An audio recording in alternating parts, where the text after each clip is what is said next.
The 1960s, a decade of moon landings, muscle cars, and miniskirts. But beyond the headlines and the history books, there was something else quietly shaping American life: food. The kitchen became a laboratory of innovation. Housewives became modern homemakers, and corporations, armed with new chemistry and marketing magic, set out to invent the future of flavor. This was the birth of TV dinners, instant puddings, and space-age snacks. It was the era when food wasn't just about eating, it was about progress, image, and convenience. But not every experiment survived. Some foods defined the 60s and then vanished forever. So today, we're opening the pantry door to revisit 12 plus one forgotten American foods that defined the 1960s, from canned curiosities to atomic-age desserts, each with its own strange, delicious, and sometimes tragic story. Imagine a dessert so light it almost floated off the spoon. That was Whip and Chill. Introduced by Jell-O in the mid-60s, it promised the texture of mousse with the simplicity of instant pudding. All you needed was a whisk, milk, and a dream of sophistication. Marketed to modern women who wanted elegance without effort, commercials featured glamorous housewives whipping up chocolate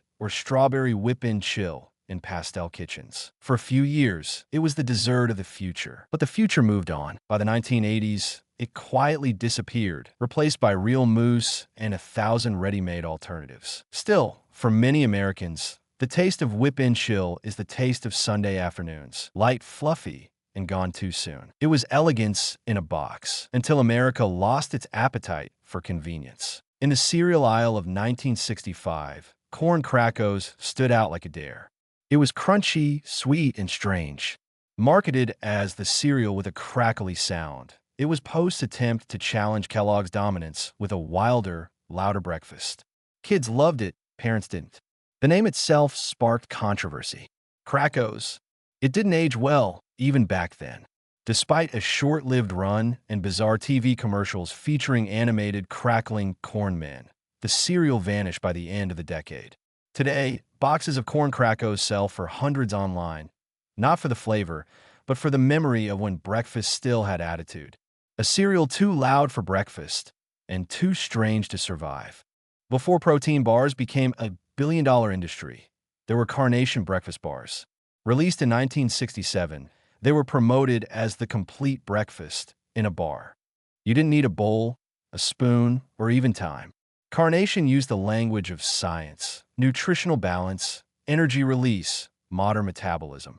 In many ways, it was the first step toward today's health-on-the-go culture. But Americans weren't ready. They still wanted bacon and eggs, not space food. Sales fizzled by the early 70s, decades before the idea caught on again. It promised the future of breakfast just 50 years too early. Picture this: cheese-flavored nuggets shaped like golden pebbles, sold in shiny bags with Borden's iconic cow, Elsie, smiling proudly. In 1963, Borden tried to bridge the gap between adult snacking and kids' fun food. The problem? America didn't know what to do with crunchy cheese at room temperature. It wasn't quite a cracker, not quite a chip, just weirdly in between. It would take another decade before brands like Cheetos would perfect that formula. Borden's version, however, was forgotten, a pioneer that came before its time. The snack that walked so Cheetos could run. Yes, before Kraft owned the market, there was Libby's canned mac and cheese. Launched in the early 60s, it came in a can, pasta and sauce pre-mixed, just heat and eat.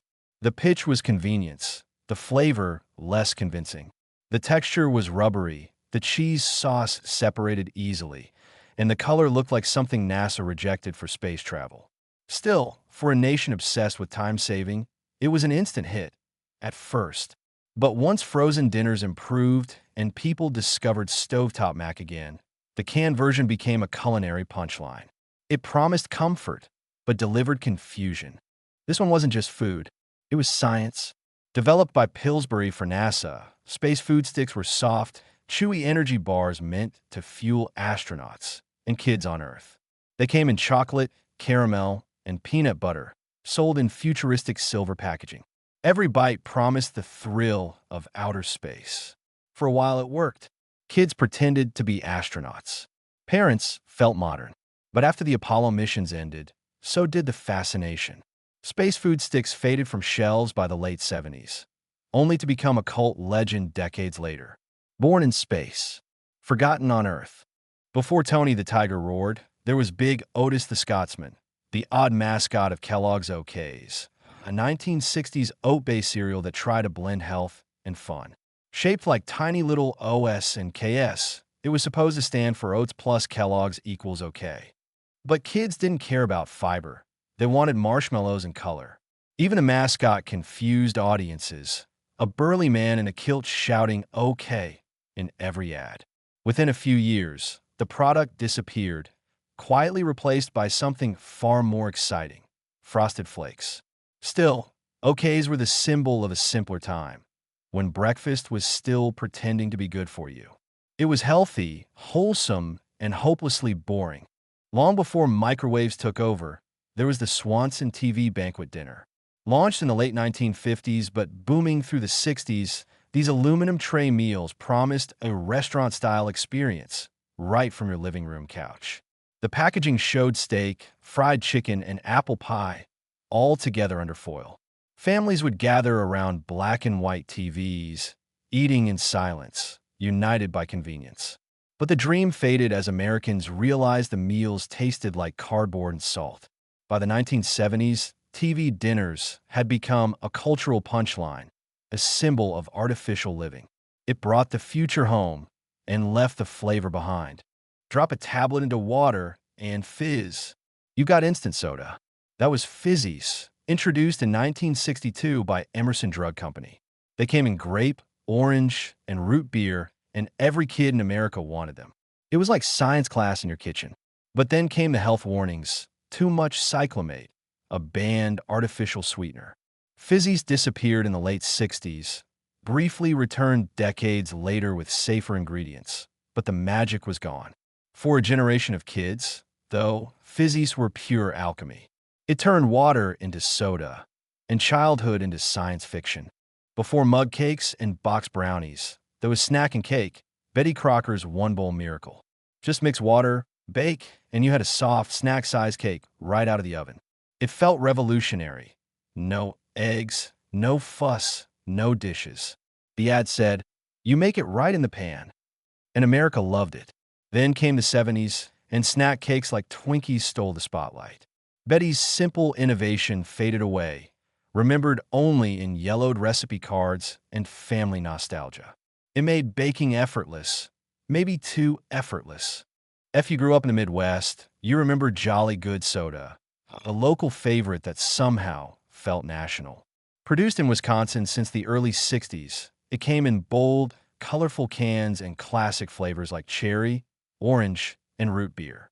For small-town America, Jolly Good wasn't just a drink, it was identity. But as big brands like Coca-Cola and Pepsi dominated shelf space, regional sodas began to vanish.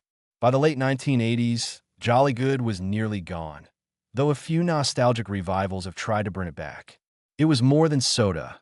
It was small-town America in a can. It sounds like a joke today, but in 1964, Birdseye actually launched vegetable cuts for men. The idea was to make frozen vegetables masculine: bigger chunks, heartier sauces, man-sized servings. Commercials showed rugged men in flannel, eating creamed spinach with pride. But the concept bombed.